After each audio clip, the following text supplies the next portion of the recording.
Hello and welcome to Rulebreaker. Today we're going to continue our deep dive into Twilight Imperium 4th Edition's Prophecy of Kings expansion, this time taking a look at fan favourite faction, the Mentak Coalition. These guys seem to be one of the most popular requests for a video I've seen when asking you guys which ones to go for next. So here they are. You can stop asking me. They're finally here. And we're going to take a look at their leaders and Mech. They're the only new things really for them here. They don't have anything from the Twilight Imperium Codex. But before we do that, just a quick reminder of what these guys are all about. So essentially they're pirates. They like to pillage. They like to take trade goods whenever anybody gets them. Their trade goods are also worth double when they've got their mirror computing technology. And they love to get trade goods when they win or lose combat. They just get them all the time really, unless your opponents are being sneaky and clever about staying away from you and also never having more than 3 in their supply. Their flagship is one of my favorite flagships. It's the Fourth Moon. Other players' ships in the system can't use sustained damage, so you're weakening all the War Suns, Dreadnoughts, and all that good stuff the other players have whenever it's in the system. So that's what they kind of do. They like fighting, they like building ships, they like cruisers and destroyers and that sort of stuff as well.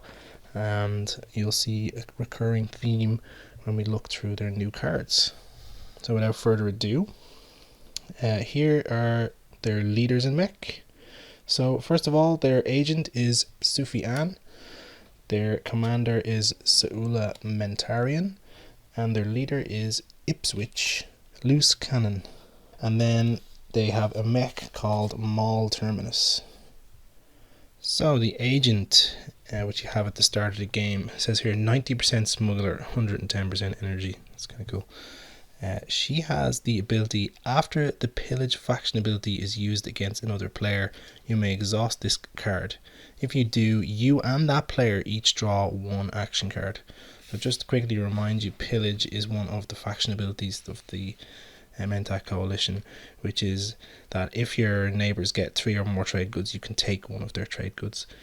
You can do that as long as you are neighbours with them, and neighbours meaning that you have an adjacent system to them. So you need to have a ship next to their ship, or you need to have a ship next to one of their systems with their planets, something like that. And once you can, anytime they've 3 or more trade goods and they do a transaction, you take one of them. So now, not only are you taking one of those trade goods, but thanks to your agent, if you exhaust this card, you get to draw an action card. But you're also giving them a little bit of compensation by letting them have an action card as well. So softens the blow a little bit. I feel like that might have been a balancing thing. They might have felt like it was too strong without giving the other player something in return. So it really is as simple as that. It's like an add-on to your normal faction ability. Now, onto the commander, which unlocks when you have 4 cruisers on the board. The Mentak like cruisers in general because they get a benefit to them when using their ambush ability, which is at the start of a space combat you may roll 1 die for each of up to 2 of your cruisers or destroyers in the system. For each result equal to or greater than the ship's combat value, produce a hit. Your opponent must assign it to one of his ships. Meaning that before fighting really happens, your cruisers get to take a cheeky shot before the combat really starts. So you're inclined to like cruisers anyway. Now you have an extra incentive to get 4 of them as quickly as possible because it unlocks your commander. And when you do that, it reads, after you win a space combat, you may force your opponent to give you 1 promissory note from their hand. Now, naturally that seems really strong, okay? Like, this is an always on ability if you're getting involved in combat a lot, which you probably will be doing to get extra trade goods and build ships and stuff as a Mentak player. Now, if you win that combat, you can force your opponent to give you a promissory note. And promissory notes they range from things like your own faction promissory note to support for the throne, which gives you a victory point, and also alliance, which means that you can force another player into an alliance with you for killing them, which I'm not sure if that feels very piratey. Maybe it does, maybe it doesn't. What do you guys think? Let me know. I think it's a bit weird, but it is what it is. It's an interesting strategy. Force somebody into being your friend unless they attack you, which I guess they could do to break it. It's an interesting way of looking at it. But promissory notes, they can be powerful. If you are constantly attacking the same player, they will be forced to give you one each time if you choose, meaning that you can whittle people down to get those victory point promissory notes to support for the throne if that's what you're looking for. So you're a menace. People are going to hate you all the time. Every time you do anything, you're taking their trade goods, you're fighting them all the time, you're doing damage before combat. The Mentak are going to be really fun with Prophecy of Kings. And continuing that theme of fun with the hero who unlocks after you've scored 3 objectives. Flip it over, and then it reads, at the start of a space combat that you are participating in, you may purge this card. If you do, for each other player's ship that is destroyed during this combat, place 1 ship of that type from your reinforcements in the active system. So fitting the theme of Sleeper Cell Insurrection, what you're doing there is you get into a fight and you choose to purge the card, and then after you've chosen to purge the card, anything you destroy, you basically switch for your own version of that ship. So the timing is pretty key on this one. It's specifically at the start of space combat, so that's before anything has been destroyed. You can't hold this card hostage until you've had a good result in a fight and then just retroactively change out all the ships for your own. You have to actively make a decision here to activate this, purge it from the game. It's your once per game action, and then you got to do the fight and win the fight and kill all the things in order to turn them into your own versions of them. So there is a bit of risk there.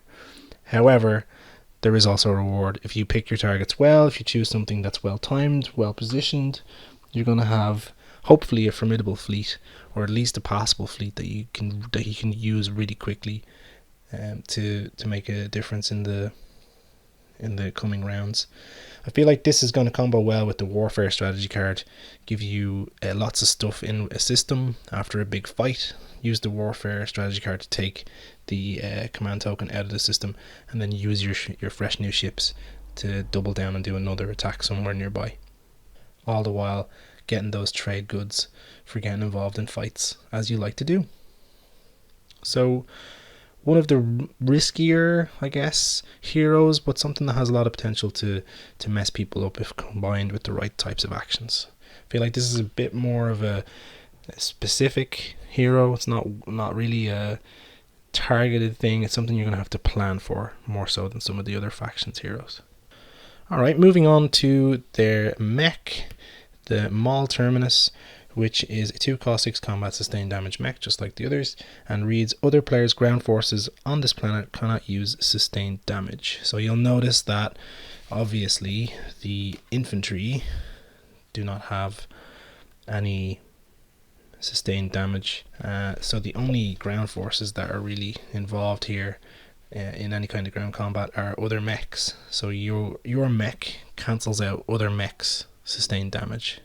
That means that your mechs are twice as strong at taking hits to other people's mechs. You've got 2 lives instead of 1 if you want to think about it in video game terms, which could make a big difference in invasion combat if you're trying to take a system. So it's good, I think. I think this is a nice leveler for ground combat for the otherwise Mentak Coalition when it comes to ground combat. So I think this mech is designed quite well for them. It encourages piracy, it encourages looting and pillaging, which is the theme of these guys. So I think this is a super good mech and it fits them really, really well.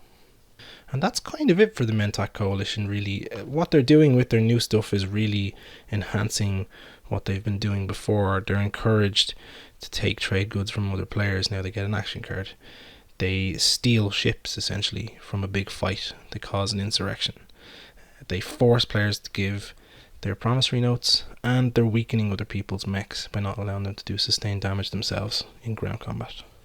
All in all, I think this elevates the Mentak just enough to be that bit much more fun to play.